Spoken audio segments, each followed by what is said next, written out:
নমস্কাৰ news now ষ্টুডিঅ'ত মই শ্ৰীমন্ত মাধৱ বৰুৱা চাওঁ আহক কি আছে আজি আমাৰ সংবাদ প্ৰকৃতিপ্ৰেমী সমীৰ ৰয়ে ৰাষ্ট্ৰীয় আন্তঃৰাষ্ট্ৰীয়ভাৱে সন্মানিত বাঁহীবাদক অভি কাশ্যপ শৰ্মাক কৰিলে উৎসাহিত নিউজ নাওৰ এক ৰিপৰ্ট প্ৰকৃতিপ্ৰেমী সমীৰ ৰয়ে ৰাষ্ট্ৰীয় আন্তঃৰাষ্ট্ৰীয়ভাৱে সন্মানিত বাঁহীবাদক অভি কাশ্যপ শৰ্মাক কৰিছে উৎসাহিত উল্লেখযোগ্য যে যোৰহাট ইঞ্জিনিয়াৰিং কলেজৰ উদ্যোগত অনুষ্ঠিত বিশেষ অনুষ্ঠান ফিনিক্সত জনপ্ৰিয় কণ্ঠশিল্পী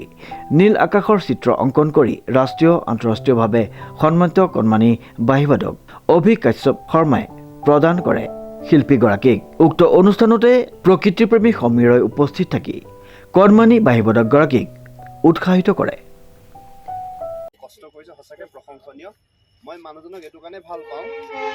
আৰু তেখেতে যেতিয়া মই দৌৰিছিলোঁ তেতিয়া মোৰ কাৰণে এটা গান বনাইছিলে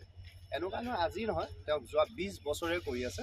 আৰু এই মানুহজনকহে একচুৱেলি প্ৰকৃততে বঁটা বাহন দি মানুহ উৎসাহ দিব লাগে কাৰণ নিস্বাৰ্থভাৱে নিজৰ গাড়ী তেল কৰি বিভিন্ন জেগাত অৰ্কিড ৰুইছে মানে অনুপ্ৰেৰণা দি থাকে চব কামত অনুপ্ৰেৰণা দিয়ে গতিকে মই এই বিষয়টো কোৱাতকৈও মই তেওঁৰ বিষয়ে ক'বলৈ বেছি সুখী হ'ম কেলৈ মই তেওঁক জানো তাৰমানে মই যেতিয়া গিনিজলৈ কৰিছিলোঁ তেতিয়াও তেওঁ কৰিছে আৰু বহুতৰ ক্ষেত্ৰত তেওঁ বেছি অনুপ্ৰেৰণা দিয়েগৈ